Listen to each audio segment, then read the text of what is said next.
Muito boa noite. Eu peço só atenção aos telemóveis. Quem não desligou o som, por favor. Muito boa noite. Uma das primeiras coisas que eu fiz foi olhar para a assistência. Não imaginando para quê. Porque deve ser como falar muito do aluno. Não sei. Chega um bocadinho mais à frente, talvez. Agora o senhor.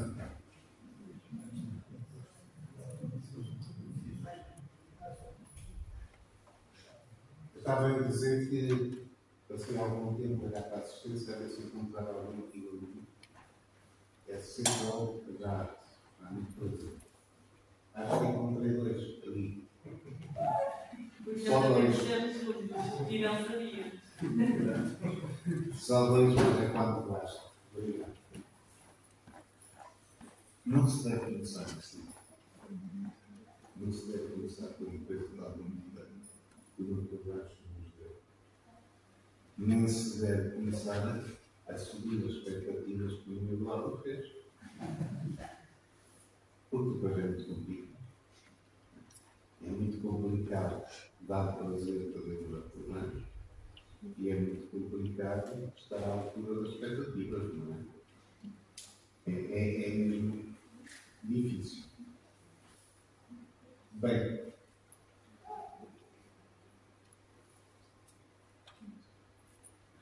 eu não vou fazer um discurso científico. Bastaram 40 anos de universidade. Vou fazer um discurso literário. Está bem? Às vezes poético. Vou soltar o pensamento. Vou imaginar. Para ver, a pretexto das festas, vou falar de coisas que não lembram real. Isto quer dizer que vou falar pouco das festas e vou falar muito de outros assuntos, mas que vêm a propósito das festas. Como costume, vou falar mais. E vou usar das imagens. Adoro imagens. E vou começar. Podem me interromper sempre que quiserem. Não há problema nenhum. O meu discurso não é como uma casa de tijolo sobre tijolo. Portanto, pode ser interrompido à vontade. A minha conversa vai ser dividida em 4 partes. Cada parte é uma fantasia, se vocês quiserem. A primeira parte chama-se o encantamento do lugar. A segunda chama-se o abraço ao mundo. A terceira, a subjugação do mal. E a quarta, o banquete da salvação. Para ver mais ou menos o que é que isto pode dar. Não é? Eu vou começar com o básico. Isto é, vou começar com os celtas.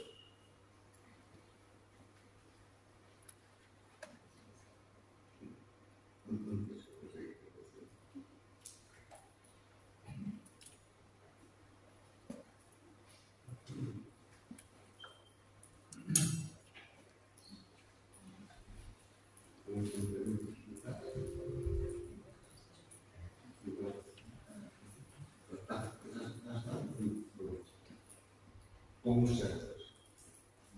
Está a ver essas figurinhas? Quando a gente pensa nos celtas, pensa naqueles capacetes, nas tapas do cabelo, naquelas joias, nas pedras sagradas. Não se pensa nisto. Isto são figurinhas que pouco mais têm livros no pão. E existem às centenas. Sobretudo na zona galo-romana, que é aquela zona da França. Mas não existia em Portugal. Dá a ver? Se vocês veem estas figurinhas, são as mulheres solitadas, que têm um menino ao colo a mamar. São as deusas mais dos céus.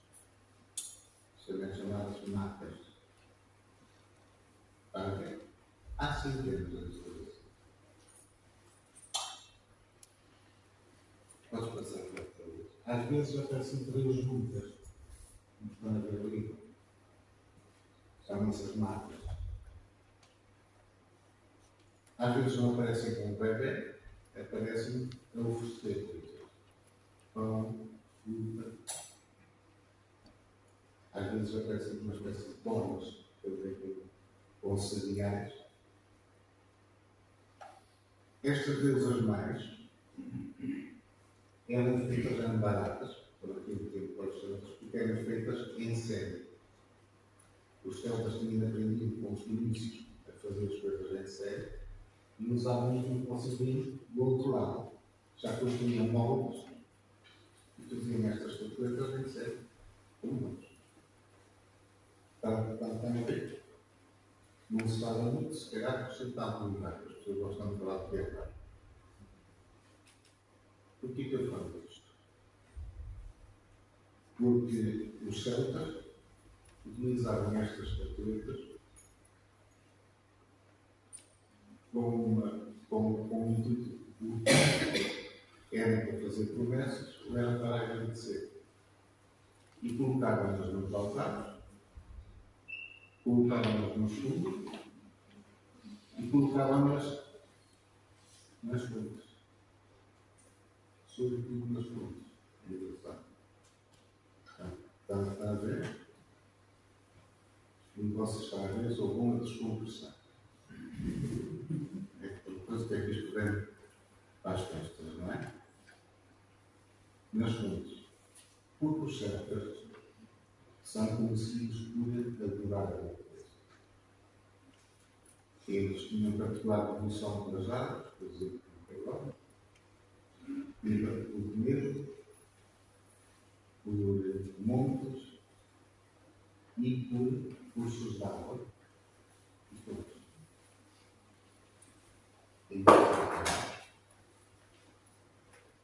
É por isso que, por exemplo, a maior parte das coisas que nós encontramos dos celtas, a gente encontramos no meio dos país ou junto às fontes.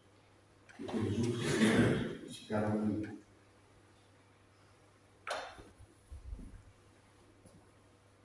Havia deuses celtas que eram praticamente só dedicados às fontes e às águas, aos cursos de água.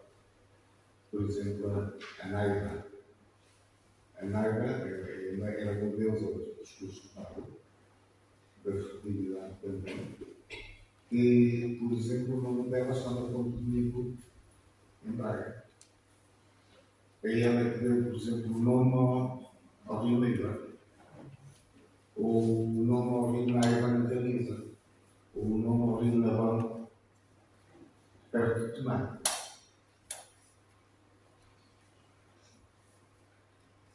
Aí é que eu vou fabular, começa a ser uma parte literária, não é? Se vocês pensarem bem, eu vou falar de 4 festas. Vou falar de Santo Santinho, São Bartolomeu, São Sebastião e Santiago. Ora, se pensarem bem, nestas festas, a fonte é uma coisa muito importante. Quase todas evoluem em torno de uma fonte ou de um curso de água. Santa Senhorinha é evidente, a fonte de Santa Senhorinha. E o rio Tejo, mesmo ali ao lado. São Bartolomeu, aí não há dúvida nenhuma. A fonte de São Bartolomeu é famosíssima. O rio Tama, mais ao lado. A ribeira de Cavês, ali ao lado. Tudo isto cria uma configuração. Certo? Santiago das Luzes, toda toda a configuração de São Carlos das Bichas faz-se em torno do Ribeiro de São Pedro. Isto é, a ideia, muito antiga, era que, naquela altura, naquele sítio, naquele ribeiro, as sanguessugas eram milagrosas. E eram milagrosas porque, entre outras coisas, se conseguia uma coisa que era extremamente clara. Sabes que na Idade Média e até antes, se acreditava que a nossa saúde dependia de 4 humores. Um deles seria o sangue. E ser saudável era ter em equilíbrio esses 4 humores. Pôr as pernas na ribeira e as sanguessugas tirarem sangue era uma maneira de equilibrar o corpo. Até ao século XIX, esta ideia de usar as sanguessugas para tirar sangue foi habitual. No século XIX, anualmente fazia-se comércio de milhões de sanguessugas por esse fim. Agora só se faz esse uso mais para a cirurgia estética, onde a sanguessuga é usada ainda para tirar sangue. Ainda é usada para a sanguessuga. Mas qual é o problema principal da sanguessuga? Alguém é capaz de me dizer? Pagando no seu produto. É que a sanguessuga introduz no corpo humano uma substância que torna o sangue muito líquido. Como os medicamentos que a gente toma quando tem tromboflebites ou tromboses, a sanguessuga tem esse efeito. E há um problema. É que a sanguessuga agarra-se, não é? E quando vocês tiram a sanguessuga, então tem uma neurologia que é uma coisa outra. Para ver. Ora, nesses dias acreditava-se que as sanguessugas eram fáceis. Está a ver? Nós temos o Santiago, portanto, Santiago das Bichas, associado ao Rio em Atlântico. E em Bombeais havia a fonte de Salão, passava o Ribeiro de Bombeais e perto passa o Rio Bessa, não é? Portanto, águas do Borra. O que é que eu quero?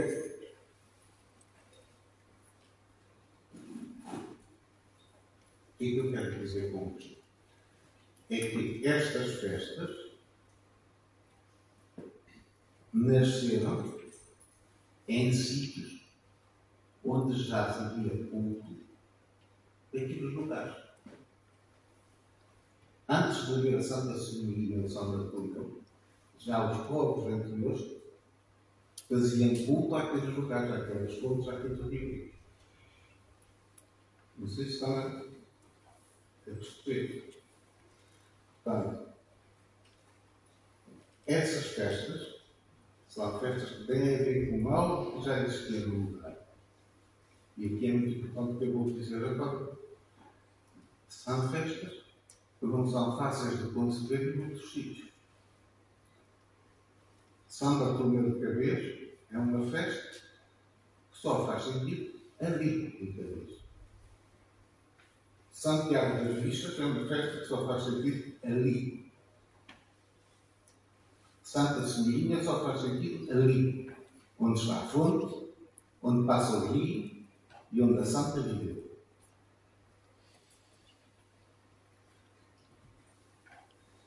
Até o São Sebastião das Patas, para mim, só faz sentido naquele sítio. E porquê que só faz sentido naquele sítio? Dizem vocês. É num planalto. Num alto, São Sebastião das Patas, que fica a 700 metros de altitude. Antes era uma pequena comunidade isolada. Água posterior. E quando era ameaçada por alguma coisa, por exemplo, uma epidemia, Era caso muito sério. Por estudei isso para Castro do Abreu. Mesmo no século XX, quando havia, por exemplo, uma epidemia de tifo, como era uma comunidade isolada, quando as pessoas viviam em muito contacto com os animais. A epidemia alastrava-se, que era uma coisa louca, não é? Daqui, no meio do exemplo da peste. Mas estou a dar uma coisa que é extraordinária, uma pessoa tem que sentir. E tem que sentir que quando se está em mundial, uma pessoa está muito perto do céu. Desculpem dizer isto, mas é assim. Eu passei 4 anos isolado em casa, com motivo de doença. Não saía. Só ia ao hospital ou à fisioterapia. E há a questão de 2 meses, não foi há muito mais, foi uma hora, há 2 meses, fomos ao Planalto de Castro do Abreu. Foi a minha saída mais longa em mais de 5 anos. Foi mais longa em termos de distância e foi mais longa em termos de tempo. Há anos que eu não saía o dia todo. E chegámos ao Planalto de Castro do Abreu, que fica a 1000 e tal metros de altura. Vocês têm que ter descampado todo. E vocês não imaginam a sensação que é. Primeiro, uma pessoa sente-se pequenina. É a sensação de pequenina. Mas a outra sensação que se tem é que, de facto, se está perto do céu. Mas o mais importante não é estar perto do céu. O mais importante é que a gente tenha a sensação que entre nós e o céu não há mais nada. A não ser que o vento do santo.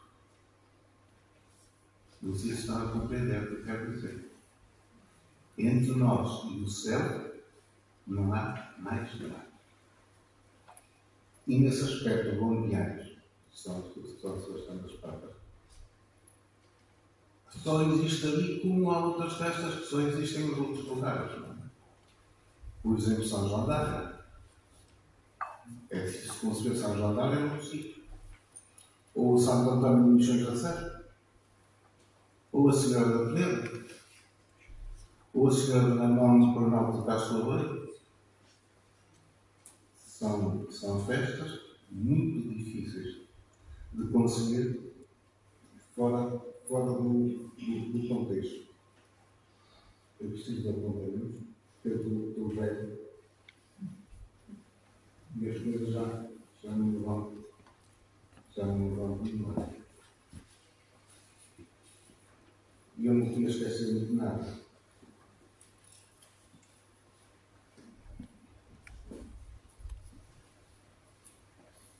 Bem, a vida me esquecer de uma coisa que é importante.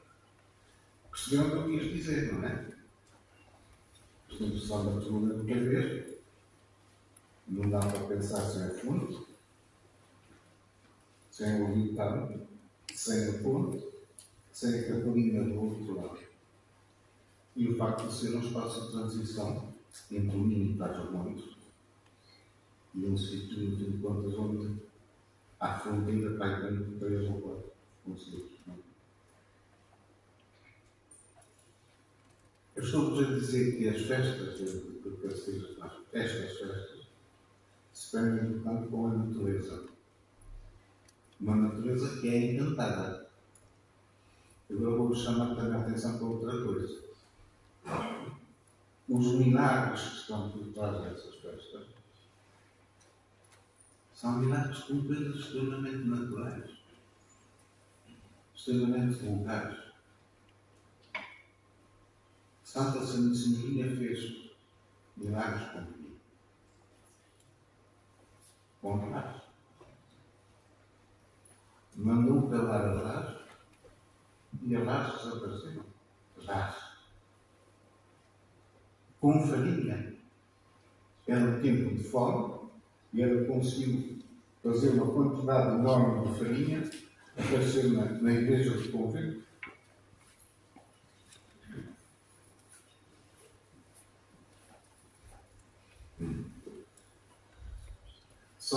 São Tiago, o que é que faz milagres? Voltamos nós, com sanguessugas. Santa Senhorinha, o que é que faz ainda milagres? Fazia, pelo menos. Sabem com quê? Com o pó de tudo. Pó. Pó. Antigamente as pessoas iam ao túmulo de Santa Senhorinha e com uma pedra ou alguma coisa, como fosse um coisa assim, raspavam, tiravam o pó, levavam o pó e com esse pó faziam chás, infusões. Porque eram muitos, esse chá era milagroso, curava mil e uma coisa. Está a ver? Pó. O milagre é feito com pó. Santa Senhorinha fez milagres com vinho. Transformou a água da fonte em vinho. A água de São Bartolomeu cura mil e uma coisa a quem é velho, mas é extraordinária para tratar das doenças do corpo, da pele, sobretudo. E há pessoas que ou levam garrafões com água da fonte de São Bartolomeu, ou levados em uma leitinha e tomavam banho e mudavam a roupa, como quem mudava a pele, como quem se renovava. Vinham à fonte, tomavam banho, deixavam a roupa para ali, ou tiravam para ali e vestiam roupa nova. Estão a ver? Nós temos água. Em Escócia ainda acontece a mesma coisa. E no Porto aconteceu uma coisa engraçada. As pessoas iam para o mar, no São Bartolomeu, e levavam roupa de papel, de tal maneira que a roupa no mar se desfazia toda. Eles levavam a pé. Como vocês sabem, o São Bartolomeu morreu desfolado. Tirando a terra. Vamos ao São Sebastião das Portas. O milagre, onde é que está o milagre de São Sebastião das Portas? As patas, a broa, o vinho, é abençoado por São Sebastião. E o milagre aí está na broa. As pessoas levam broa no dia de São Sebastião, porque essa broa depois é uma mesinha, é miraculosa. É boa quando o gado está doente e é boa quando as pessoas estão doentes. Estão a perceber o que eu estou a dizer? Estas festas de terceiras de baixo fazem sentido num contexto natural e trazem sentido que remetem a coisas naturais. Farinha, vinho, água, rás, sanguessugas, broa. Estão a ver? Esta é a primeira ideia. As festas de terceiros de baixo, estas festas têm um tal enraizamento na natureza e um tal enraizamento histórico que são festas daquele lugar. Por exemplo, a festa da minha freguesia de São Lourenço podia ser em qualquer sítio. E podia ser qualquer santo. Aqui não.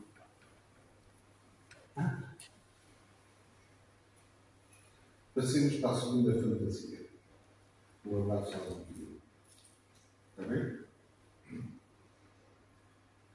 A relação do ser humano, a deixa-me ver um pouquinho, eu também preciso me dar validade. A relação do ser humano com o indivíduo, a relação entre o céu e a terra, vai evoluindo ao longo do tempo, vai mudando. E desde Cristo, o que aconteceu foi o seguinte: até ao século IV, antes da religião se tornar imperial, oficial do Império, e antes do Concílio de Niceia, que foi convocado pelo Imperador, por Constantino. Antes dessa altura, o cristianismo era extremamente humano, extremamente próximo da terra.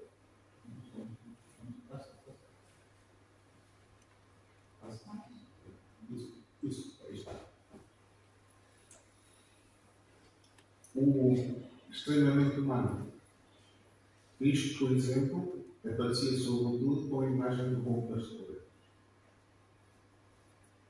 Não podia ser uma imagem mais ingênua, mais simples, mais humana.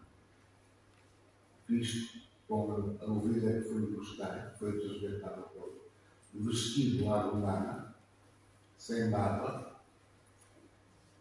uma imagem próxima. Estavam no cristianismo das catacumbas. Estas imagens estavam nas catacumbas. Havia uma proximidade, portanto, de Deus e dos homens. E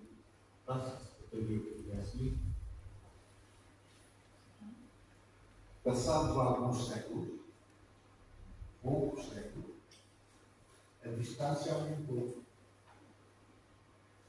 E o Cristo que nós vemos é este que está aqui.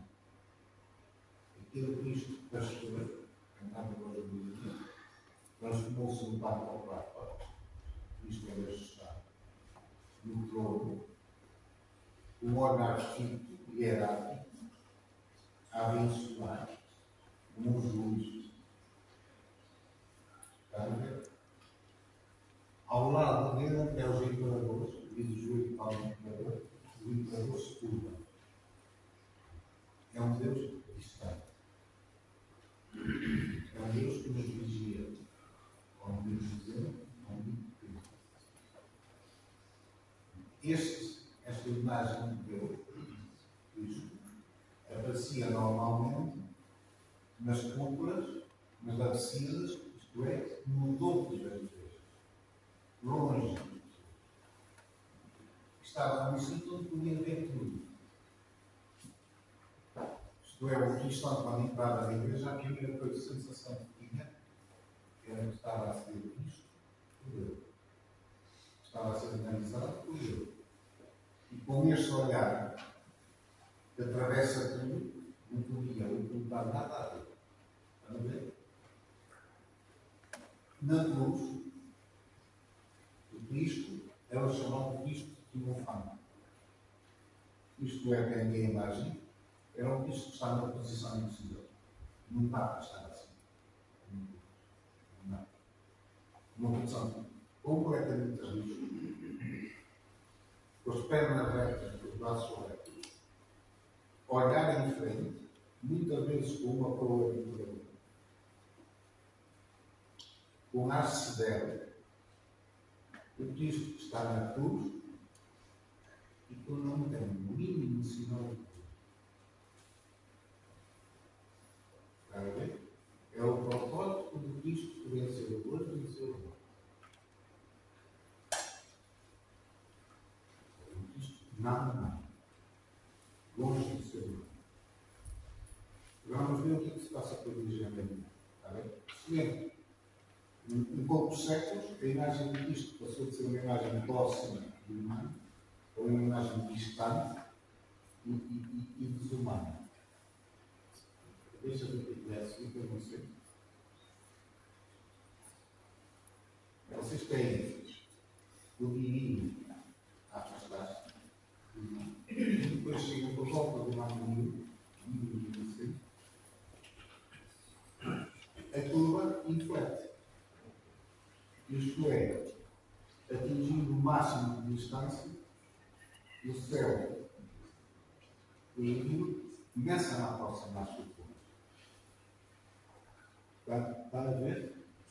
E aqui, aquele Cristo que vocês viram antes, todo reto da cruz, sem dor, inumano, transforma-se neste Cristo que é chamado Cristo de Flores, ou Cristo sofrido. Isto é um Cristo morto. Evidencia os sinais de sofrimento, extremamente mal.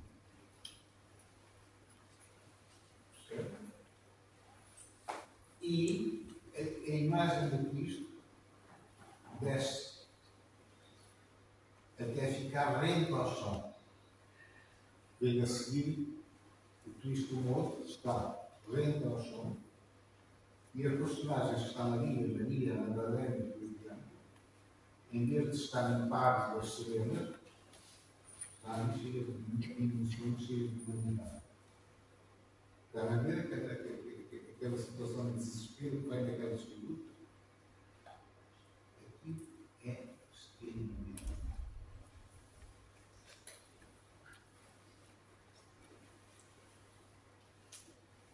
Passemos à nossa Senhora, não é? Aqui à esquerda tem um equivalente de um pastor. É uma imagem da natividade, que está na categoria possível, e onde aparece Maria a dar de mamar a um menino. E é engraçado, Maria aparece a dar de mamar a um menino e a olhar para ele. A partir do século IV, mesmo quando Maria aparece a dar de mamar a um menino, não nem sequer olha para ele. Está a ver? Isto é, a imagem da Maria ao longo do tempo desumaniza-se. E vocês chegam ao século XI e têm a Maria, que é aquela imagem mais vulgar do dia, é chamada Maria improvisada.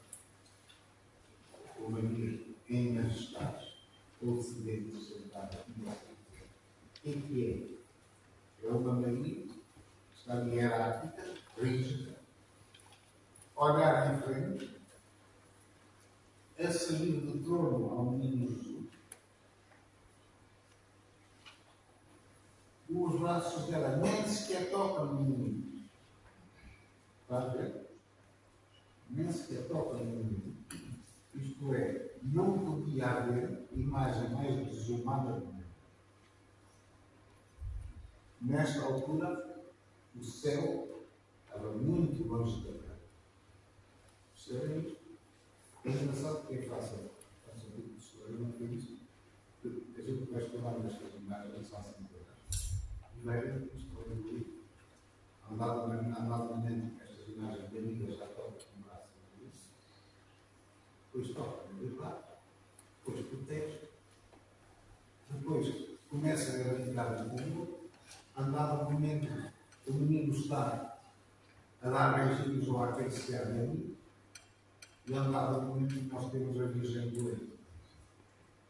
Percebe? A humanização vai-se até ao ponto máximo,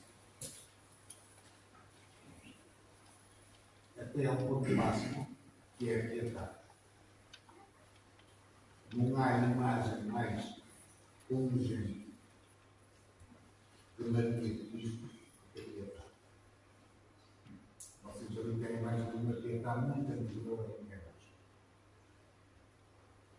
As piedades estão ao nível da terra.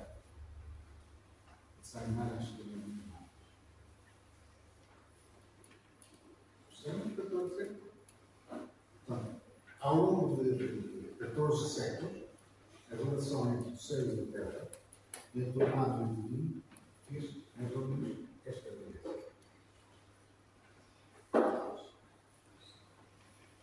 O que aconteceu quando houve a inflação? A primeira coisa que aconteceu é que o céu aproximou-se da terra. E o divino aproximou-se de tal maneira dos homens que se tornou tangível. O divino banhava as pessoas. Para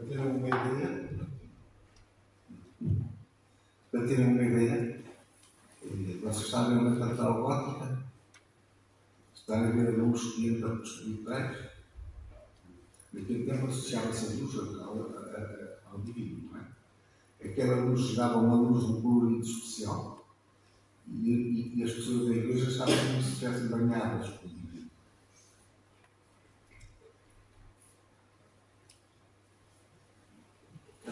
era essa a sensação que tinha. É que o divino desceu à terra e isto manifestava-se. Manifestava-se, por exemplo, multiplicando-se as aparições. O divino aparecia aos humanos. São Bernardo de Claraval, Cristo desceu da cruz e deu-lhe um abraço. A São Francisco a mesma coisa. São Francisco, Cristo desceu da cruz e deu-lhe um abraço. São Francisco um dia encontrou um leproso. Abraçou o leproso. No dia seguinte deu-se conta que abraçou Cristo. Esta história das êxtases e das aparições tornou-se vulgar. Mas tornou-se também vulgar a idolatria, o tomar as imagens como sagradas e, portanto, ver nas imagens o divino. As pessoas começaram a tocar as imagens. Nos conventos, a reza era à volta, por exemplo, do crucifixo, muitas pessoas abraçavam o crucifixo. Há estátuas que estão gastas de tanto beijo que dão. É nesse tempo que se desenvolve de maneira a história das relíquias. As relíquias não são senão outra coisa que a materialização do divino. E surgem as peregrinações. As pessoas são capazes de andar milhares de quilómetros para ir ter com uma relíquia ou para ir ter um lugar santo. Está a ver mais ou menos? Isto é extraordinário. E aqui, em Cabeceiras de Baixo, acontece as mesmas coisas. O divino torna-se próximo do táctil.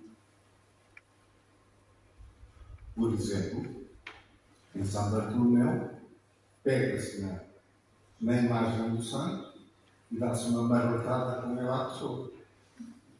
Sente-se, é tangível, não é? A água da Santa Senhorina de São Bartolomeu bebe-se. A broa de Santiago come-se.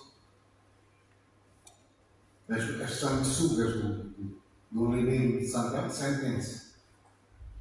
Vocês estão a compreender? Aqui, o túmulo da Santa Senhorina de São Sebastião toca-se e raspa-se. Isto é extraordinário, não é? Portanto, as pessoas, o divino vem cá para baixo. E as pessoas começam a estar banhadas no divino.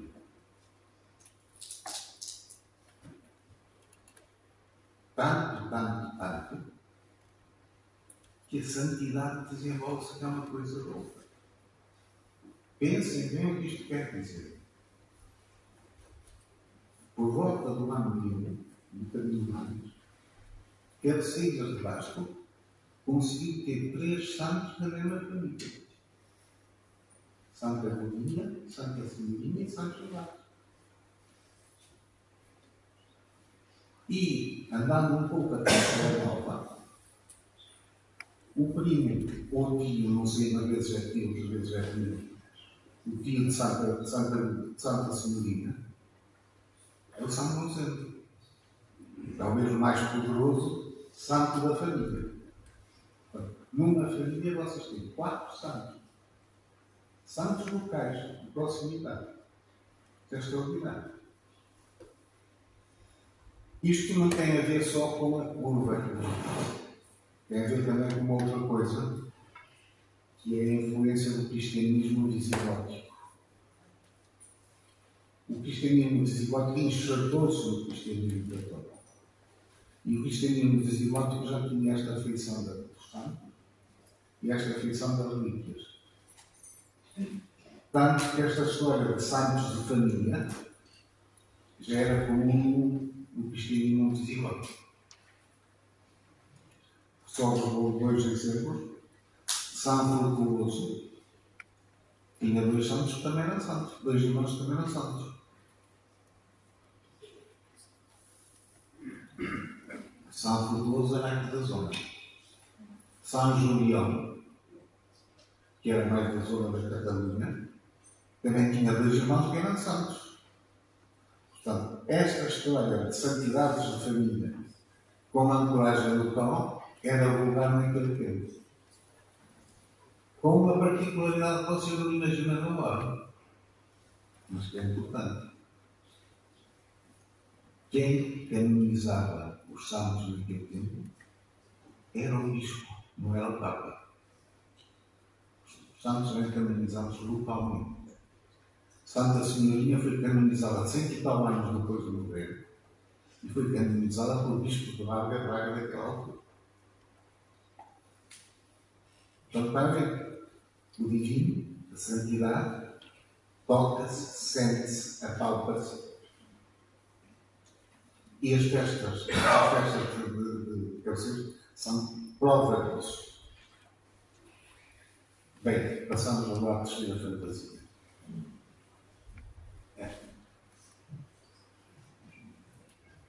Se vocês me perceberem bem, o céu aproxima-se da terra, não é? Mas o inferno também. Isto é, se o céu e o divino descem, o inferno e o diabólico sobem. O que faz que para o homem neste tempo, para o homem medieval,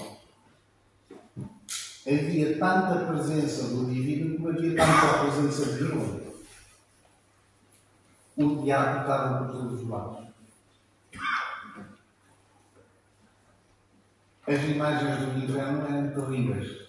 Tem aqui o inferno de Job, embaixo lá, à direita. Nos juízos finais aparecia sempre a imagem do inferno. Em cima é um inferno de uma entrada de uma igreja. Horrorosos. O diabo estava sempre à espreita. As pessoas temiam o diabo, a presença do diabo. E o pior não é o diabo estar sempre à espreita. O pior é que o diabo podia estar dentro de nós. Nós podíamos estar possuídos pelo diabo. E um dos grandes problemas das pessoas daquele tempo era defender-se contra a ameaça do diabo. Tentar, por exemplo, diagnosticar quem é que tinha um maligno dentro de si. E era o maior que fazia isso.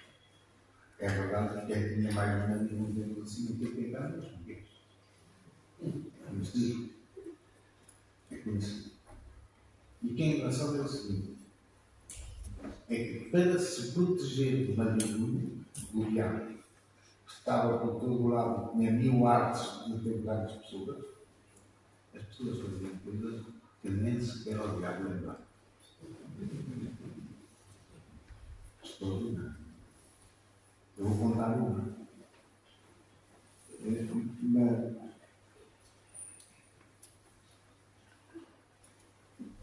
Pouca sério. Na Polónia, naquela Polónia, começaram a descobrir-se cadáveres, esqueletos,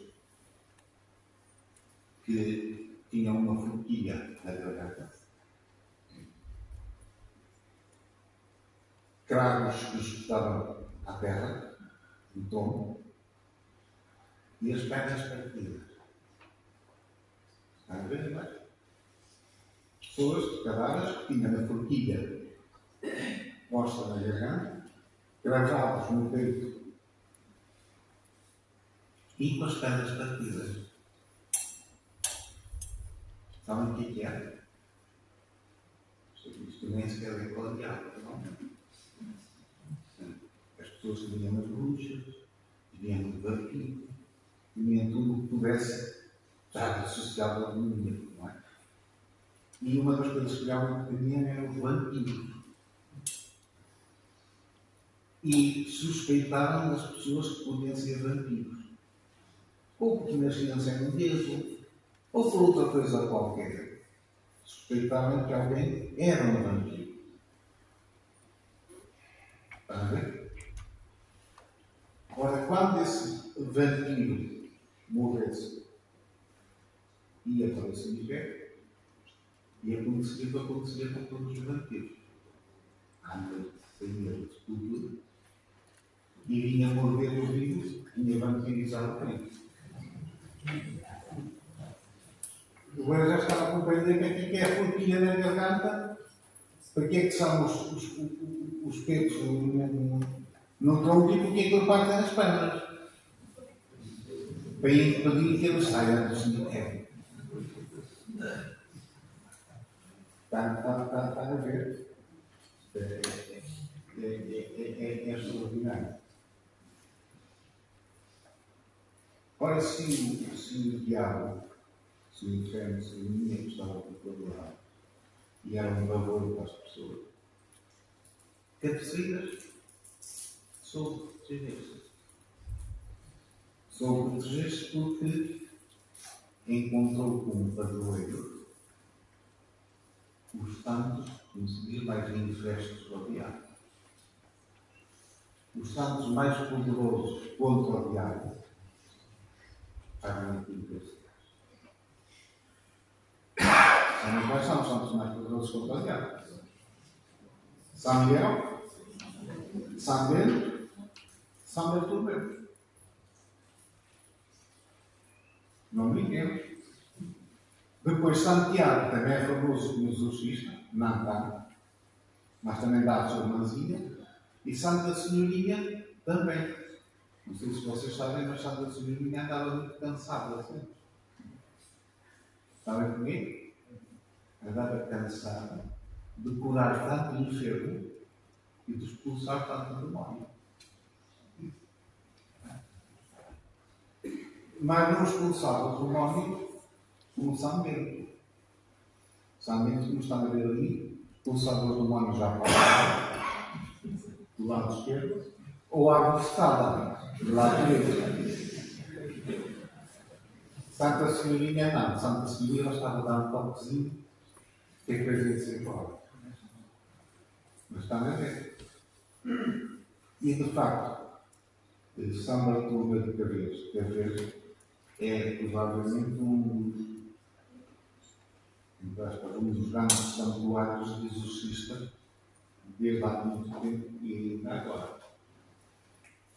Tem uma fama internacional, vêm inclusive pessoas do Brasil,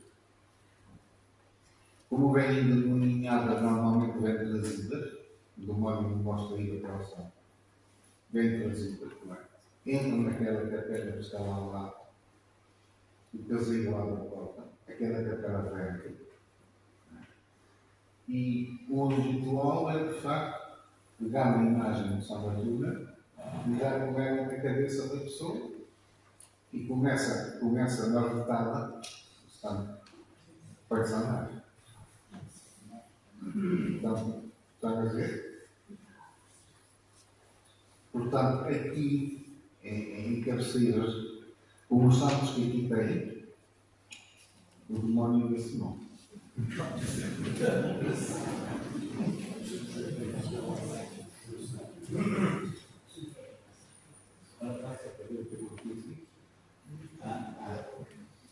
A ideia também daquele tempo é que se o céu, se Deus e o diabo estavam na terra, se os demónios e os anjos estavam na terra, eles estavam sempre a disputar-se as almas das pessoas. E aqui está a imagem de demónios e anjos a disputar-se as pessoas, de um ou do outro lado. No juízo final daquele anjo há uma parte onde os demónios estão por baixo, os anjos estão por cima e estão em luta pelas almas, por isso. Passa a mente o ora, estamos aqui ao banquete ao banquete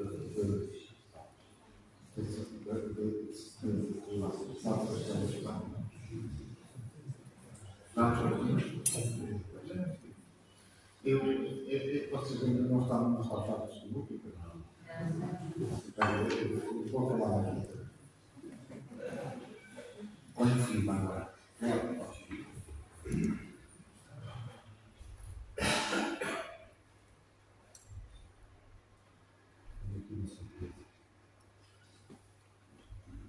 Nada. Ri existência. Ri como quem sente a descrição do tempo concedido. Raio horizontes, vê o indefinido e só nada é tudo eternamente. Só nele reside o verbo transcendente. Só ele existe, o nada incompreendido, o nada que tem preso e não partido o mistério da origem existente. Rico, mas sem ilusões nem fantasias. Aqui começa e aqui se acaba tudo. Uns após outros, dias após dias, o nada atrás do nada, triste e mudo. Oh, vaidades, riquezas, alegrias, eis aqui todo o vosso conteúdo. Portanto, vamos começar com o Azevedo, está bem? É uma figura daquilo que vocês revelaram, foi político e poético. Já repararam que ele passa uns minutos a dizer-nos que a morte é nada e que não somos nada. Eu vou mostrar o contrário. Vou mostrar que, sobretudo para aquela gente, daquele tempo, a morte era quase tudo. A morte era quase tudo. Mas antes vou fazer aqui uma estreia. Vou-vos mostrar uma ideia que é bastante minha e que, portanto, vale a pena. Assim como houve uma mudança na relação do divino e do sagrado ao longo do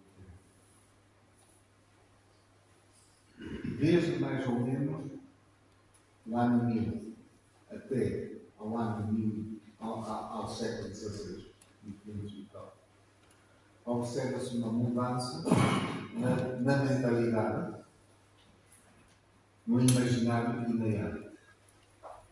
Que mudança é esta? O diabo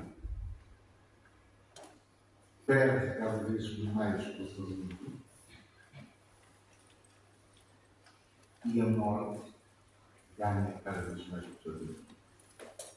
Isto é, no imaginário e na arte, tende a descer o protagonismo do diabo e tende a aumentar o protagonismo da figura da morte. Certo? Diga-se, ainda de passagem, que a morte anteriormente aparecia como vencida. Cristo, na cruz, venceu a morte. A morte aparecia no fundo da cruz. A imagem de Cristo no limbo, onde ele desce ao limbo para resgatar Adão e Eva e os santos, era extremamente colocado. Cristo ressuscitou Lázaro. Jonas conseguiu sair da barriga da baleia. A imagem mais vulgar daquele tempo era o juízo final. Mas vocês sabem o que é o juízo final. No fim dos tempos, na segunda vinda de Cristo à Terra, os corpos ressuscitam. Ganham vida. São julgados. Portanto, no fim dos tempos, a morte é vencida. Ao cabo de 3, 4 séculos, nós vamos ver a morte triunfa. Já não é vencida. A morte é quem triunfa. A morte está por todo lado. E há um medo à morte que é uma coisa louca. E desenvolve-se nesses anos, século XIV até o século XVI, todo um conjunto de coisas que é muito raro desenvolver-se na arte, que é tipos de arte ou géneros de arte novos. Ora, durante esse período, aparecem pelo menos 7 novos tipos de arte, todos ligados à morte. Eu vou-vos dar alguns exemplos, para isso segurem-se na cadeira. Depois é que ia ser sexta dia para eles. O primeiro tipo de arte que se desenvolveu nessa altura são os chamados trânsitos. Ninguém conhece. Trânsito de duas ideias. Trânsito de estar em trânsito, numa passagem, e trânsito, transido, de arrepiar. Está bem? Ora, passa. A questão de trânsito. Aqueles senhores poderosos, ferroviários, reis, nobres, isto, é em vida. Não é que irritar agora. É em vida que a gente faz os próprios cultos. Ainda em vida, cuidar de não fazer os seus próprios cultos. Chegados aos 35 anos, já não podemos pensar nisso. É aquilo que tem para os 42. E assim embora. E então, a partir do finais do século XIV, entraram numa moda como este. E em vez de terem a imagem do defunto muito direitinha, muito bonita, muito assediada, aparece a imagem do defunto em hidratação, em decomposição. Está a ver? Ainda por cima dizer coisas lá em cima, como esta que está aqui. Tu serás em breve, como eu, um cadáver horrendo abaixo dos ventos. Tem que seguir como representação da nossa. Isto é forte. E é tanto mais forte quando as pessoas às vezes têm lançado a viver muito bem. Ou o mesmo que mandou fazer a vida do tempo a sua sepultura deste tipo, a colocou no meio da igreja, só que teve azar de uma nova criança. Quer dizer que passou 40 e tal anos a ver a sepultura desta maneira. Eu só vou dar 2 exemplos mais para. Este é um dos transes mais antigos. Está a ver ali? Vênus e Sá. Não é por acaso que Santa Senhorinha fez calar as águas. Porque lá estavam associadas ao município ao demónio. Está a ver ali? Há imagens horríveis, não é? E do lado direito, uma duquesa com Vênus por cá de situação. Portanto, a primeira ideia é esta. A morte não acaba no momento da morte. O nosso corpo continua a degradar-se e a degradar-se de uma maneira completamente impura, insuportável. E a gente encara isso. Segundo ideia, só. Era um outro motivo que aparece muito, é do encontro dos 3 vivos com os 3 mortos. Ou o dito dos 3 vivos e dos 3 mortos. Isto aparece muito. E o que é? Há 3 pessoas, normalmente casal e novas, a quem aparece no meio do caminho as 3 respectivas mortes. Está a ver? Isto é, a morte atravessa-se no caminho das pessoas. E eles são tão minuciosos. Se vocês virem à direita, representam um morto em 3 estados de degradação. O mais em cima há fogo, o seguinte é o trânsito e o último é o que se chama a morte seca. É só os coelhos. Está a ver? Um outro tipo, há imensas imagens deste tipo. Dos 3 vivos e dos 3 mortos. Daí a obcecação como era a maior parte das pessoas. Vamos passar para o último. As danças da morte. Como danças marcadas. Desenvolveram-se por tudo para a cabeça. Não havia praticamente parede de capela da igreja que não tivesse uma dança da morte. Nos próprios parentes dos cemitérios desenvolveram-se as danças da morte. O que eram as danças da morte? Era uma dança, uma sarabanda, em que cada vivo dava a mão de um lado do outro para a morte.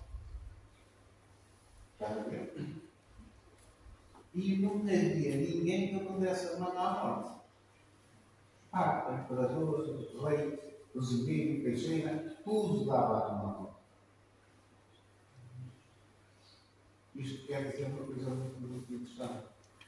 A morte é universal. Tocava a todos. Mas a migração tocava a todos por igual.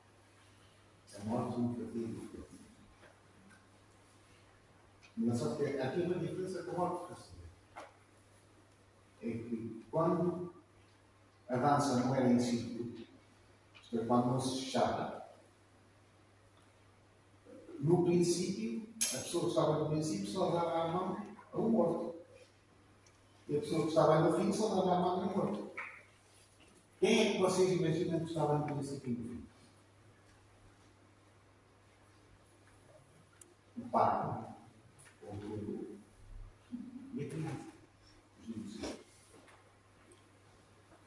Isto não é uma nada. O alto pela tem que é uma dança da morte. Quando passamos a diferentes figuras, e cada figura destas danças da morte, em baixo tem poemas que são diários. Em cada figura há um diário. E o único que está de fora é o padre, é o povo. Está a perceber? Portanto, desenvolve-se nesta altura e só nesta altura. Este tipo de danças marcadas com as danças da morte. Terceiro, a morte já percebeu. Não é o nada do Luís brasileiro. A morte é tudo. E a morte, eu mostro num sítio, a morte tem todos os atributos sobre a pessoa humana. Só não tem um. A morte não é um. Mas o médico ri, brinca, dança, essas coisinhas todas. E uma das coisas que faz é meter-se com os vivos e os cabos. E aqui vocês têm três tipos famosos de maneira de vir buscar as pessoas. Um é conhecido, é chamado toque da morte.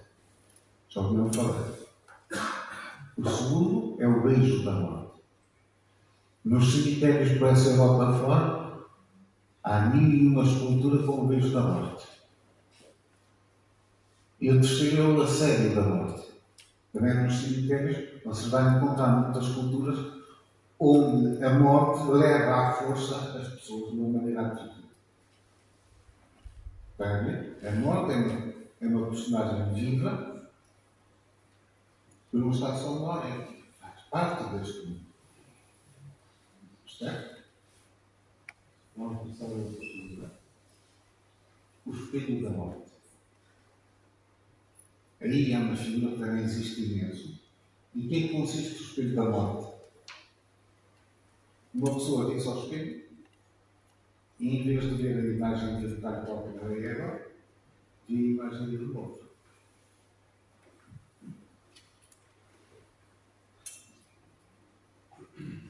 Tá?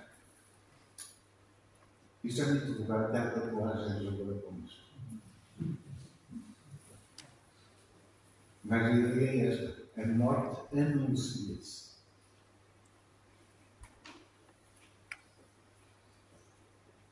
Enfim, naquele tempo, estou a falar do século XIV e XVI, com a imprensa desenvolveram-se aquilo que se chama as artes do Oriente. O que são as artes do Oriente? São livrinhos com gravuras, onde em princípio se ensina às pessoas a correr, a lidar com a morte. Naquele tempo, acreditava-se coisas que nem eram muito ortodoxas. A primeira coisa que se acreditava era o momento do julgamento, o momento em que se decidia se a pessoa ia para o inferno ou para o céu. Não era no juízo final, era exatamente o momento da morte. Acreditava-se que, consoante a pessoa se comportasse no momento da morte, isso era decisivo para ir para o céu ou para o inferno. Acreditava-se que no momento da morte, o morto vivia quase toda a vida num momento. Há muitos publicitários que fazem isso. Uma pessoa está a cair no pé, está a ver a vida toda a passar. Não é? E acreditava-se que nesse momento da morte, as forças do mal e as forças do bem, cada uma de seu lado, lutavam pela alma do defunto. Assim ele ajudasse uns ao outro, assim a alma ia para lá, ou ia para lá. E aqui, nas nossas conversas com o Eduardo, a preocupação com o morrer, a preocupação com o bem morrer, teve uma boa mão, deu origem neste tipo a novos estados, a novos cultos, como por exemplo a senhora da Boa Parte. A senhora da Boa Parte era a senhora que ajudava as pessoas a morrer com o seu dizer. Ele tem conexões. Vamos passar ao último. Nesta constelação, e vocês estão a ver a morte dos triunfantes. Tínhamos um poema que era Rainha e Senhora. E agora não temos a morte aos pés da cruz, nós temos a morte no trono. É ela que comanda. À direita tem a morte no trono, da direita. À esquerda tem a morte a ceifar tudo e a dominar tudo.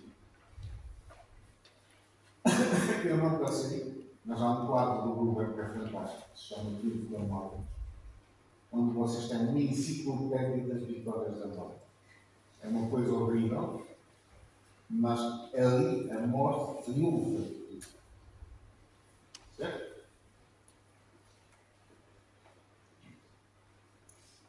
Estamos aqui para o cenário, não é? Aquela gente vivia sob o medo constante da morte. Porquê? Porque é que eu me diria, não é? É que nunca os cavaleiros do Apocalipse andavam para passo. A guerra, a fome, mas sobretudo a peste e a morte. A peste fez com que as pessoas não só tivessem a morte na cabeceira imaginada, mas tivessem a morte em casa, tivessem a morte na rua, tivessem a morte na praça, chegassem à morte no ar, isto é, tivessem rodeados por a morte. E perante a iminência de morrer. E uma morte que era quartanças da morte. Tocava a todos. Crianças e velhos, ricos e pobres. Estão a ver? Portanto, a peste mudou por completo a relação das pessoas com a doença e a relação das pessoas com a morte. E aquilo engraçado é que os santos mais importantes mudaram. Os santos que se tornaram mais importantes passaram a ser os santos que garantiam a cura contra a doença, ou os santos que salvaguardavam da morte. Aqui, por excelência, a peste. Aqui surge o São Roque, surge o São Sebastião, a Nossa Senhora do Lourdes, e por aí adiante. Está a perceber? E agora vamos à peste. A partir do século XIV, havia surtos de peste, onde mais de um terço da população morria. E era muito doado.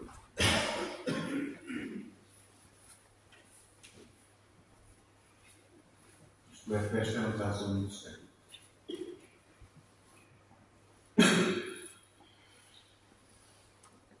E então, nesse período da peste, também outra coisa, não levem a mal dizer isto. Mas quando antes a maior parte das coisas que nos caíam mal eram obra de diabo, as pessoas acreditavam que a pesca era castigo de Deus. Preciso dizer. Para as pessoas, a pesca era castigo de Deus. E o São Sebastião, o São Roque e companhia eram santos que intercediam junto de Deus para nos perdoarem. Configuração mental completamente distinta.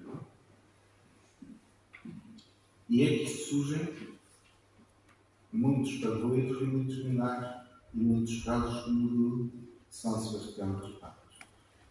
Como vocês sabem, havia um período de peste terrível. Longuianos pediu ao São Sebastião de intercedesse. São Sebastião ouviu e de facto Longuianos ficou poupado à peste.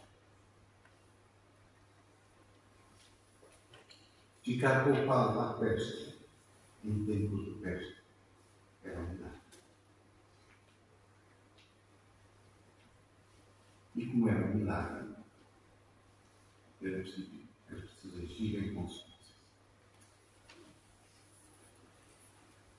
Como Longuianos era uma comunidade isolada de montanha, era preciso agir como um só, como uma comunidade. Não é este o que eu divino, mas a comunidade toda.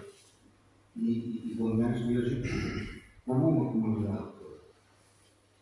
Comprometeu-se a todos os anos, no dia do Santo, dia 20 de janeiro, a oferecer um banquete a todos que quisessem vir. Isto é, o banquete de São Sebastião das Patas, todos têm direito de comer o nome de São Sebastião das Patas. Isto tem ressonâncias outras que eu não vou desenvolver aqui, que são estas mais ou menos. Quase todas as festas de inverno têm banquete e têm práticas de solidariedade com os mais pobres. Mas fiquemos por aqui. Portanto, são Longuianos comprometeu-se a todos os anos a organizar um banquete. É evidente que o banquete de São Sebastião é uma ação de graças. É uma prece, uma ação de graças. Eu vou colocar agora aqui uma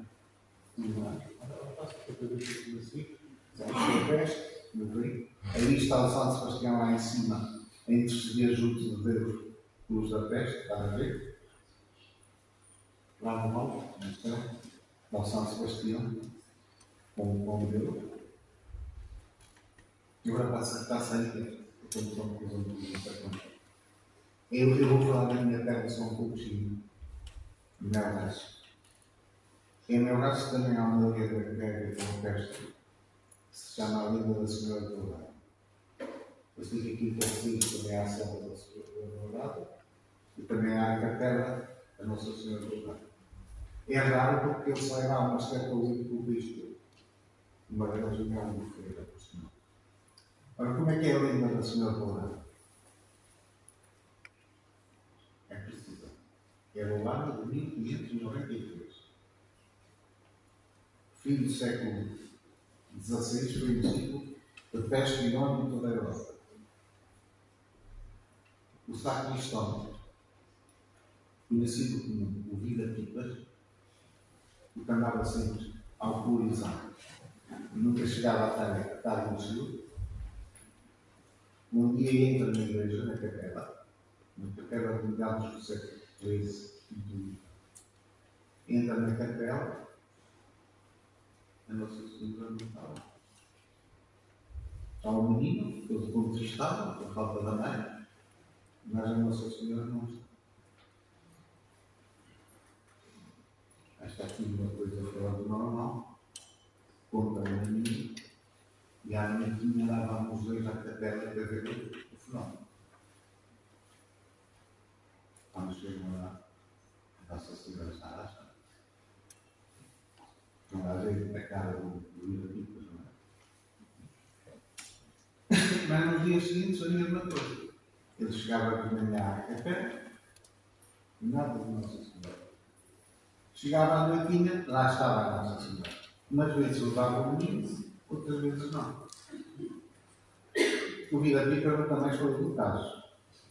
O certo é que por 5 não deixou de beber. E depois passou a portar-se muito bem. Era um tempo de peste de todas.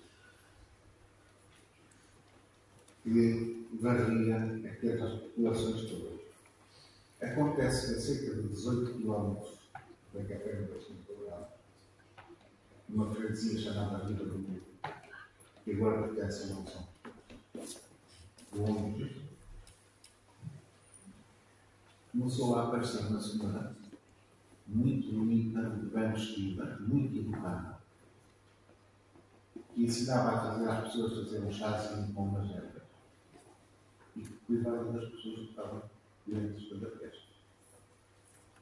Essa senhora apareceu bem na seguinte e mal começava a aparecer da noite, desaparecia. Não aceitava ficar, não aceitava comer, nada, só cuidava dos outros. O surto da peste passa e constata-se uma coisa muito parecida com o Bombeares. Ainda não houve nessa freguesia, não houve vítimas da peste. Graças à Nossa Senhora. A Nossa Senhora não há aquela senhora. As pessoas começaram a juntar o tipo de pé, começaram a ver que a senhora que aparecia em Vila do Mundo era muito parecida com a Nossa Senhora Dourada. O Vila-Pipas, já ouviu isto, também juntou o tipo de pé. E, portanto, chegava à conclusão. A Nossa Senhora Dourada, todos os dias saía da capela para ir acudir aos doentes da peste em Vila do Mundo. Estou a curar. O que é que acontece? Como em Gondianes, as pessoas do Vila do Mundo comprometeram-se todos os anos em clamor à Nossa Senhora Dourada.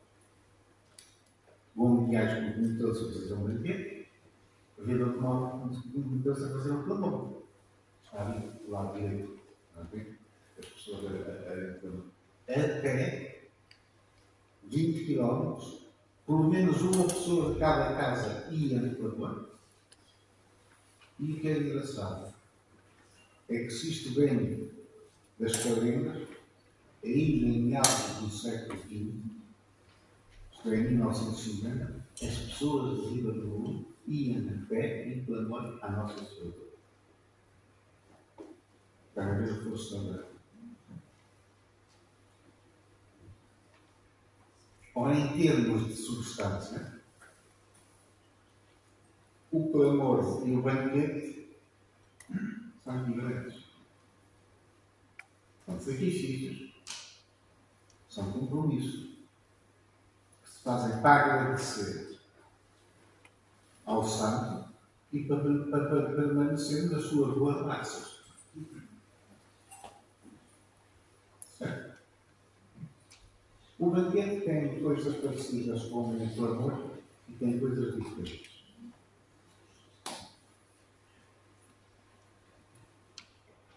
Uma coisa muito parecida é que o banquete, no clamor, é algo coletivo.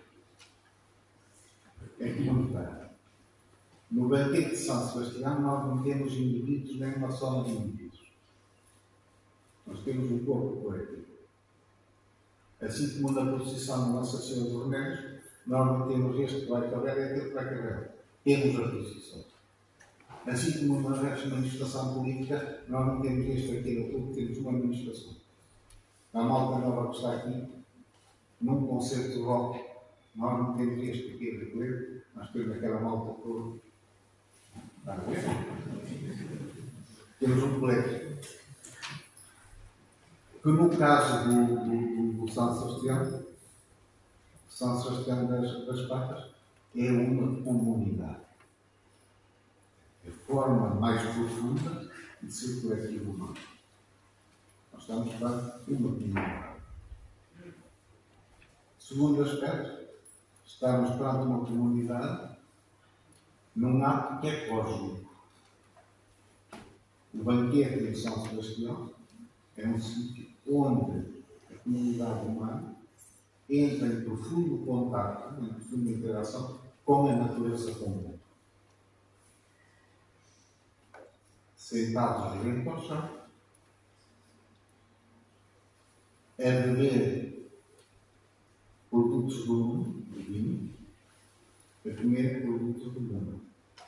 Num banquete ingere-se. Percebe-se? Rente ao chão, sim? Tá. E depois estamos perante o sagrado.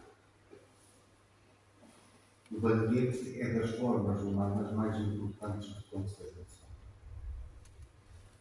Percebe-se dizer? Não é por acaso que há banquetes de casamento. Não é por acaso que há banquetes de batizado. Não é por acaso que o banquete surge no Evangelho.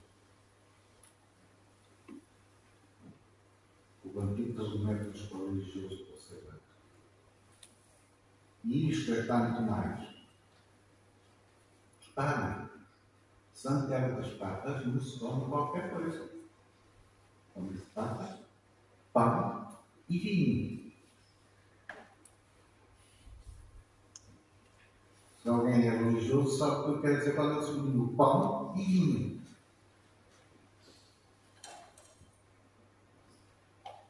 Estamos por dois elementos mais importantes da liturgia cristã: pão e vinho.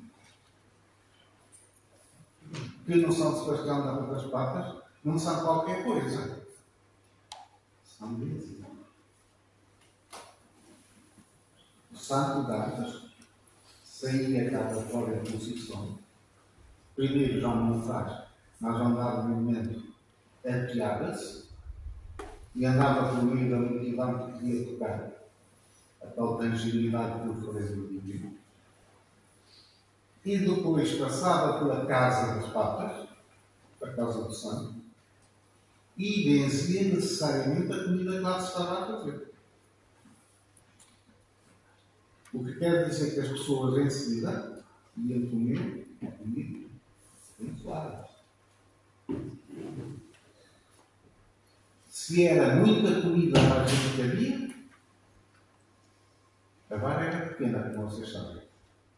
A vara, as pessoas colocavam a comida para todos igual. Um pote com comida, uma vara, outro pote com comida. Uma vara, outro pote com comida. O que quer dizer que o banquete era tipo de banquete comunitário. Era um banquete da fraternidade. Todos eram tratados por igual. Agora assim o dizia. Se havia muita gente, a vara era muito grande, muito pequena. Se havia muita gente, a vara era grande. Era preciso passar por ela. Se havia pouca gente, a vara era pequena. Já se podia dar mais abundância. Mas todos eram tratados por igual. Certo? O banquete de São Sebastião, para além da lenda, tem uma essência, se vocês quiserem, tem que se retira. Comunitário, cosmos, sagrado. Aqui sim, vai a pena de ser tudo igual. Porque pelo fato do sagrado, dá-se as mãos. Para vocês verem que esta história do banquete é importante, basta pensar nos banquetes antigos que eu do pai. Na altura do mastro, lá do poste, na Senhora dos Remédios, na Rua, havia um banquete. E era dos números principais da festa da Senhora do Rui. Era banquete. em São Bartolomeu de Caveira, naquela praia junto ao rio, havia também um grande banquete, com música, com ramos, com essas coisas todas. Portanto, a figura do banquete não é uma figura qualquer. Certo? Assim como aquela história das alturas do planalto, não é uma figura qualquer. E às vezes as duas juntam-se. No Santo Sebastião. Está-se alto e está-se a comer junto à terra. Como as mamoas e os dolmenos, quando os mortos junto à terra, nas alturas.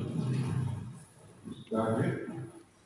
Às vezes eu ponho-me a pensar como é que aquela gente levava aquele escagão lá para cima. Aquelas zonas de planalto é que os escalhaus levados não existem. Foi preciso levá-los para lá. E eu ponho-me a pensar como é que aquela gente, certo, tudo pastor, levaram aqueles escalhaus para fazer no jornal de Castro da Vassoura para lá e vem uma boa. Olha, do outro lado vem o nome. É uma coisa do e eu ponho-me a pensar assim, não vale a cabeça. Não vale a pensar porque, passado milhares de anos, nós, os homenzinhos, passamos a vida a carregar caiaus para as alturas. Não há praticamente nenhum monte que não tenha uma capelinha lá em cima. Porque eu preciso levar caiaus lá para cima, para pôr a capela. E é preciso fazer o esforço simbólico da ascensão para chegar à capela. Não há nada mais comunicador do que uma posição singela, só com o santo a subir no monte. Está a perceber? Bem, eu acho que já não quase terminar. Não é? Quase terminar. Mas eu fiz uma coisa assim literária, engraçada. Mas eu não queria terminar sem fazer um pedido de desculpas antes. E uma dedicatória depois. O pedido de desculpas é que há 10 anos, mais ou menos, aqui em Brasileiro, eu fui o nome. Fiz uma comunicação no Museu de Ferroviário. Não sei se a Fátima ainda se lembra. E mal acabei a comunicação, pus para depois as pessoas vinham falar comigo no fim. Volto aqui. Não está. E passado, portanto, 10 anos, eu quero pedir desculpa, mas quero também que me compreendam nessa altura já estava doente. Eu tive uma doença de longa duração, quase ainda estou, como vocês veem, quase 14 anos.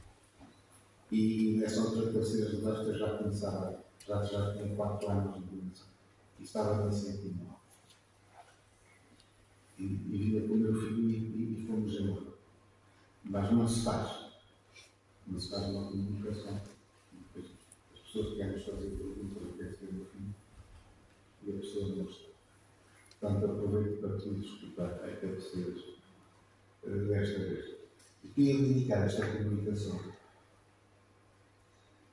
a duas pessoas de cabeceiras. Que é para mim uma essencial que a gente leva desta vida. Uma velhinha que vivia ali aqui junto à feira de São Miguel, que antigamente tinha uma taberna. E, portanto, tinha um movimento enorme durante a feira de São Miguel. E era das pessoas, precisamente, que tinha uma taberna, que melhor conhecia alguns aspectos das festas da feira de São Miguel. E ela recebeu muito pobre. Muito pobre. Não só pobre materialmente, mas de uma situação que não era nada agradável. tinha um adulto que estava a queimar. A queimada não era gostar de ver, era queimada permanente. Mas começámos muito bem. E depois no fim, depois de me ter aturado, toda a cura, depois de me ter aturado, insistiram por ter um telefone comigo. Está a ver? Há uma coisa que é esse. Eu suspeito muito das dádivas dos ricos. Mas para mim as dádivas dos pobres são sagradas. E portanto, longe de mim da ideia sequer de usar a dádiva do pobre. Portanto, lá fui ali, cabeceira de baixo para vaca com o garrafão de vinho. Chegámos a casa, começámos a jantar. Na dispensa. Era vinho por todo lado. Era vinho por todo lado. Mas quero dedicar esta conversa a essa senhora. Havia outra, também muito velhinha, muito franzina, muito pequena, que estava eu em cabeça, na ponta da cabeça. Ela apareceu ao longe. E com aquela diplomacia própria, ela se aproximou. Até que temos conversa. E foi a pessoa que deu a informação de Deus sobre a sua manifestação da segunda vez. Essa pessoa já era muito pobre, vivia com um neto. O neto também era incapacitado. No entanto, recebeu-me e ajudou-me. Nesse tal dia da comunicação do pequeno, não começo a falar. No fundo da assistência, que era bastante gente, quem é que estava muito sério ali? É mim. Muito sério. Muito bom. Mas não eu sabia que eu ia esperar. No fim da conferência, fiquei com ela. Ela, muito pobre, tirou o peixe da boca uma garrafa de suco. E deu-me uma garrafa de suco. Está a me ver? Portanto, é essa a ideia que eu tenho de cabeceira de baixo. Essa não é bem para você. Não, mas seria a ideia que é boa gente que dá caminhos familiares. Portanto, não ia disso.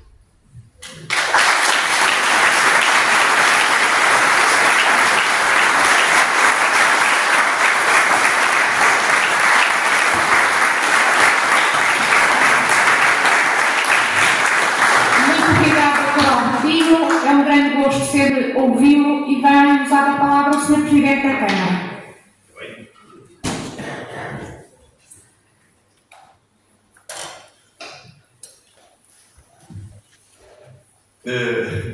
Apenas duas notas para em jeito de agradecimento aqui ao Dr. Albertino. Eu não tive a oportunidade de o ver,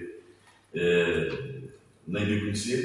Sei que esteve cá, pelos registros que havia, mas não tive a oportunidade, mas foi com muita atenção que estive a ouvir o Dr. Albertino, porque de facto mostrou muita coisa do que é o divino, do que é o profano, e fiquei muito satisfeito também por saber que aqui, em Cabeceiras de Basto, estamos muito bem guardados pelo São Miguel, pelo São Bartolomeu e pela São Bento e pela Santa Senhoria. Tanto diabo aqui em Cabeceiras de Basto, não é de sacanagem.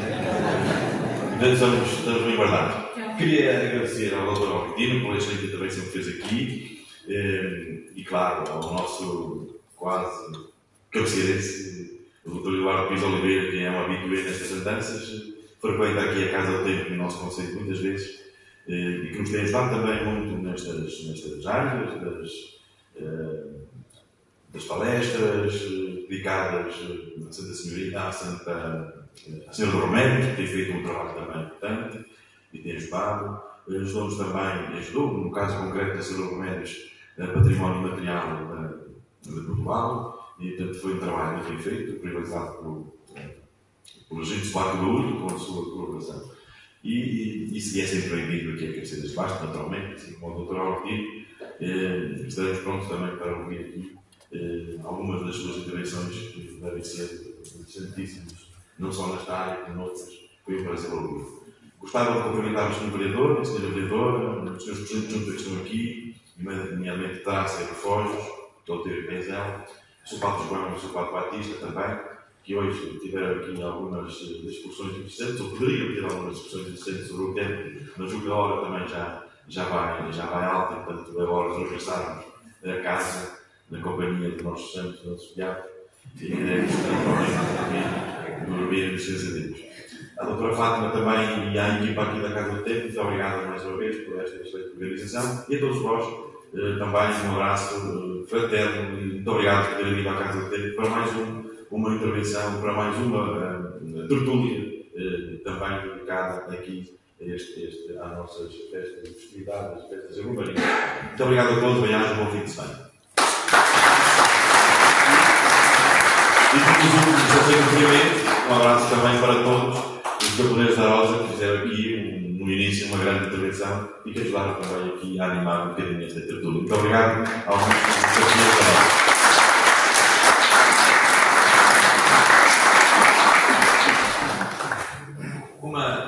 Uma pequena lembrança aqui para o Dr. Alfim, porque normalmente quem nos visita não é uma garrafa de vinho, tem muita pena, mas nem uma garrafa de vinho, mas também tenho que garantir que não estou indo.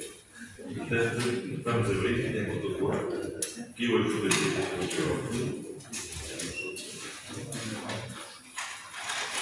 Esperamos que não seja enviado.